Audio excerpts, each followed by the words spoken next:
Then you have, then you have active transport. So active transport, here is once again my super simplified cell membrane. Protein, lipids. Okay. So here, let's say I have a high concentration of molecules here and a low concentration of a certain type of molecule here. Naturally, these molecules are going to want to move from the high concentration on this end of the cell membrane to the low concentration on this side.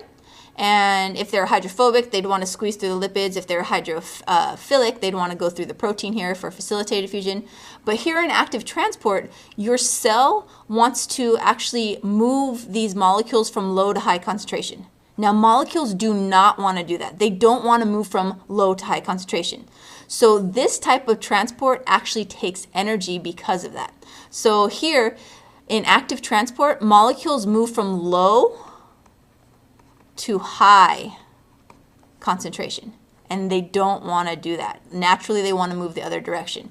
So in order for them to do this, in order for your cell to move them from low to high concentration, it uses proteins to get them in the opposite direction. So notice we're going from low to high concentration, and then because it is forcing them, it's literally forcing the molecules to go against their what we call concentration gradient. Concentration gradient is high to low concentration.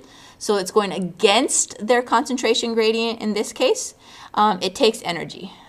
So I always draw it like that, and ATP.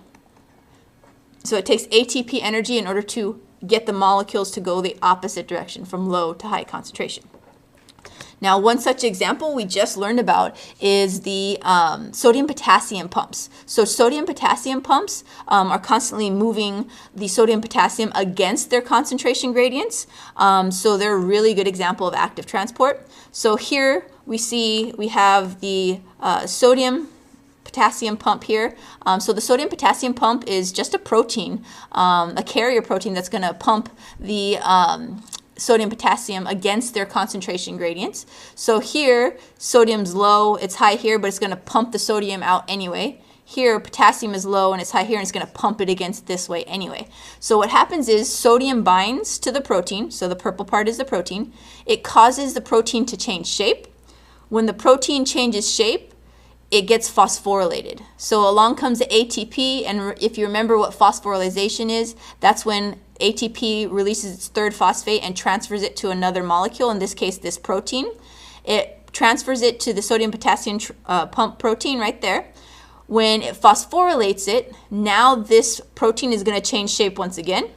When it changes shape, it opens up the other direction. And when it opens up the other direction, the sodium is released outside in this case. Okay? And then once the sodium gets released, that allows the potassium to bind. So potassium comes and binds. Once the potassium binds, that causes the protein to change shape once again. And this time when the protein changes shape, the phosphate falls off.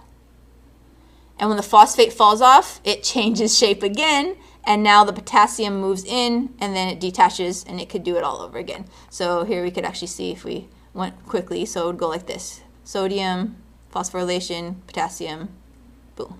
Okay, so active transport moving against its concentration gradient. All right, so we can actually categorize these into two different groups. You have passive transport. Passive means it does not require energy. So passive is no energy required. So diffusion and facilitated diffusion, either through a channel protein or a carrier protein. Then you have active transport, which does require energy. And here in this case too, this is from high to low concentration. So an area of high concentration to low doesn't require any energy. But when you move them from low concentration to high concentration, it requires ATP energy. All right. Now cells are very active. They're not closed systems. There's things constantly moving in and out of them. So as a result, all these different things that we just saw, multiple things actually work together and happen at once. So here you can see a proton pump that's pumping things out from low concentration to high concentration, and it requires ATP to do that, can be used to be coupled with simple diffusion in this case, or not simple diffusion, sorry, facilitated diffusion. So many things are going on all at once. It's not like one cell does one type of transport. All these different types of transport are going on in each of your cells. All right. If you want to get big things or many things in or out of your cell, the cell is going to use not diffusion or active transport, it's going to use exocytosis and endocytosis. So here in exocytosis, exo, think exit. So in exocytosis, if you want to get a lot of things out at once, they get packaged into vesicles or large things too. So either a lot of things or many large things out at once.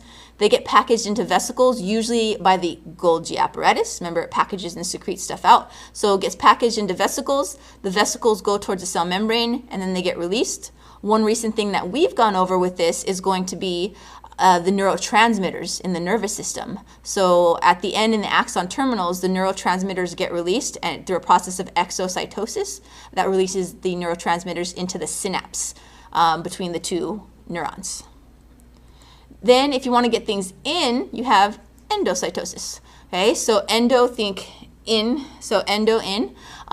So if you want to get either really large things in all at once, or if you want to get many things in at once, endocytosis, the cell membrane pinches inward and forms a vesicle that way. And then in your immune system, if you remember phagocytes, okay, phago means to eat. So phagocytes, here this would be an example of a phagocyte.